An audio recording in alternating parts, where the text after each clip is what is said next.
दोस्तों, यह कहानी है एक डायन की, काली डायन। भारतीय लोक कथाओं में डायन को एक काला जादू करने वाली कहा जाता है। ये डायनें काले जादू का सहारा लेकर अपना हर मतलब पूरा करती हैं। तो चलिए दोस्तों, कहानी की शुरुआत करते हैं। यह कहानी उस पुराने समय की है जब पानी के ज़्यादा साधन नहीं हुआ करते थे। लोग कुएं, बावड़ी, तालाब आदि से पानी पिया करते थे। दोस्तों, आप भी सोच रहे होंगे कि यह कहानी डायन की है और मैं कुएं, तालाब की बात क्यों कर रही हूँ। ये सारी बातें एक दूसरे से जुड़ी हुई हैं, जो आपको इस कहानी में धीरे धीरे पता चलती जाएगी। नंदिनी, जो गांव की मुखिया की पत्नी है, वो डायन कैसे बन गई और क्या क्या बुरा असर हुआ उसके डायन बनने के बाद इस गांव पर। मुखिया और नंदिनी की शादी हुए 6 साल बीत चुके थे, पर अभी तक नंदिनी को कोई बच्चा नहीं था। लोग उसे बांझ कहा करते थे। सारे गांव वाले उसका मुंह भी नहीं देखना चाहते थे। कहते थे कि इसका मुंह देख लिया तो पूरा दिन बेकार चला जाएगा। पर मुखिया की पत्नी थी, इसलिए लोग थोड़ी बहुत बातचीत भी कर लेते थे। एक दिन गांव में एक बाबा भिक्षा मांगते हुए आ पहुंचता है, तो वह बातों ही बातों में उसका हाथ देखने लग जाता है और कहता है, आपको बच्चा नहीं है ना। वह बोली, आपको कैसे पता चला। वह बोला, हम हस्तरेखा में निपुण हैं और हाथ देखकर यह बता सकते हैं कि क्या होने वाला है और क्या होगा। वह बोली, अच्छा तो यह बताओ कि मेरा बच्चा कब होगा। तो उसने कहा, आपको भगवान ने बच्चा तो नहीं दिया, पर मैं एक रास्ता बताता हूँ। बाबा ने नंदिनी से कहा, अमावस्या की रात को किसी एक ऐसे लड़के की पीपल के पेड़ के नीचे बलि दो जो अपने माँ बाप का इकलौता पुत्र हो, और उसके खून से अपने बाल धोना। फिर कहना, ए प्यासी आत्माओं, यह बलि मेरी तरफ से स्वीकार करो, मुझे एक पुत्र दे दो।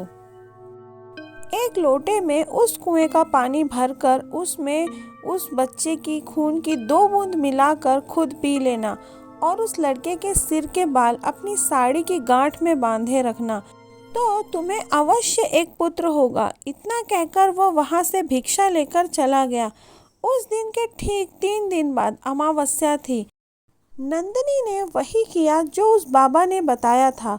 उसने अपने देवरानी के ही लड़के की बलि दे दी और खून की 2 बूंद पानी में मिलाकर खुद पी लिया और उसके सिर के बाल काटकर अपनी गांठ में बांध लिया और बिना पीछे मुड़े अपने घर आ गई।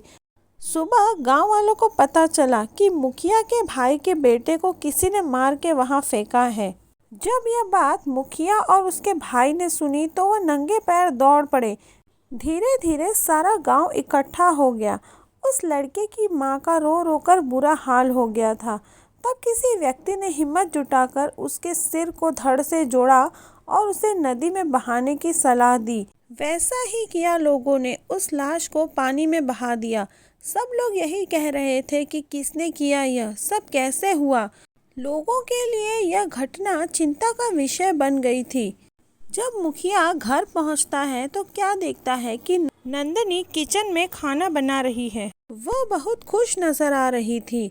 मुखिया ने क्रोध में कहा, क्या तुम्हें इस बात का बिल्कुल भी दुख नहीं है कि हमारे भाई का बेटा मर गया है।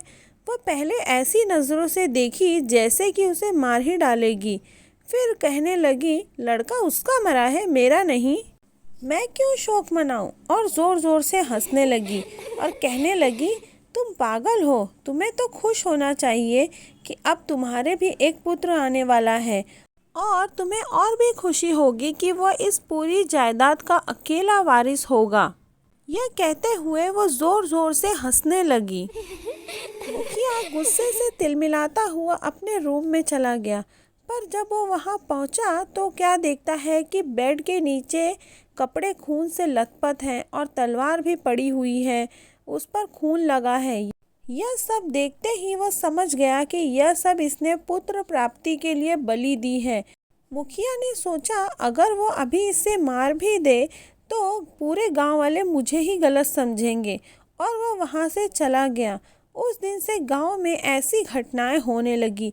किसी की भैंस मर गई, किसी ने उसे मार डाला और उसके शरीर के अंग इधर उधर पड़े हैं जैसे किसी ने उसे नोच नोच कर खाया हो। किसी दिन किसी का कुत्ता मर गया, किसी दिन किसी का बछड़ा और किसी दिन किसी की बकरी मर गई। इसी तरीके से वो मर रहे थे जिस तरीके से भैंस को मारा था। ऐसी घटना से सारा गांव परेशान था। किसी को समझ नहीं आ रहा था कि आखिर हो क्या रहा है। एक दिन की बात है, मुखिया रात को अपने गेट के पास ही सोया हुआ था। आधी रात के समय उसे गेट खुलने की आवाज़ आई। वो जाग गया। उसने देखा कि एक औरत बाल फिकरे हुए आधी रात को कहीं चली जा रही है। देखने में तो उसे ऐसा लग रहा था जैसे उसे कोई खींच कर ले जा रहा हो। अगस्त की काली रात थी। चारों तरफ से आवाज़ें आ रही थी, कहीं सियार तो कहीं कुत्ते भौंकते। ऐसा लग रहा था उसे कि जैसे यह रात जाने क्या कयामत ढाएगी। अचानक उसे एक गाय के बछड़े के रंभाने की आवाज़ सुनाई दी। वह समझ गया, हो ना हो यही सारे गांव की बर्बादी का कारण है।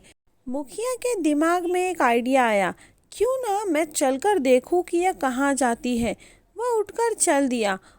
उसने आगे चलकर क्या देखा कि पड़ोसी के गाय के बछड़े का कटा हुआ सर पड़ा हुआ है और उसके धड़ को वो औरत खींचकर पीपल के पेड़ की ओर ले जा रही है। और पीपल के पेड़ के पास जाकर वह यह शब्द दोहराने लगी, प्यासी आत्माओं, मैं तुम्हारे लिए भोजन लाई हूँ। मुखिया यह सब नीम के पेड़ के पीछे छुपकर देख रहा था। एकदम से वो क्या देखता है कि चार काली छाया वहां प्रकट हुई। देखते ही देखते हुए ऐसे भयानक शरीर में बदल गई कि उससे देखकर शरीर के रोंगटे खड़े हो गए। उनके ये बड़े बड़े दांत, लाल लाल आंखें, शरीर पूरा जला हुआ, बड़े बड़े नाखून, आंखें तो ऐसी चमक रही थी कि बार बार बदलने वाली लाइट जल रही हो। इतना भयानक दृश्य उसने अपनी जिंदगी में कभी नहीं देखा था। उस औरत के चेहरे से बाल हटते ही मुखिया चौंक गया, क्योंकि वह औरत और कोई नहीं, नंदनी थी। सभी मिलकर उस लाश को खाने लगे, हाथों से लपालप, जैसे कि कोई भूखा व्यक्ति खाने पर टूट पड़ता है। यह सब देखकर मुखिया के पैर के नीचे से जमीन खिसक गई। उसकी पत्नी एक डायन। प्रिय दोस्तों, सब पता चलने के बाद मुखिया ने क्या किया होगा, नंदनी के साथ क्या हुआ, ये सब जानने के लिए आपको देखना होगा इस कहानी का अगला भाग, जो कि बहुत ही जल्द आएगा। तो दोस्तों, बने रहिए इस कहानी के साथ और आगे का भाग सुनने के लिए चैनल को लाइक करें, शेयर करें और सब्सक्राइब करें।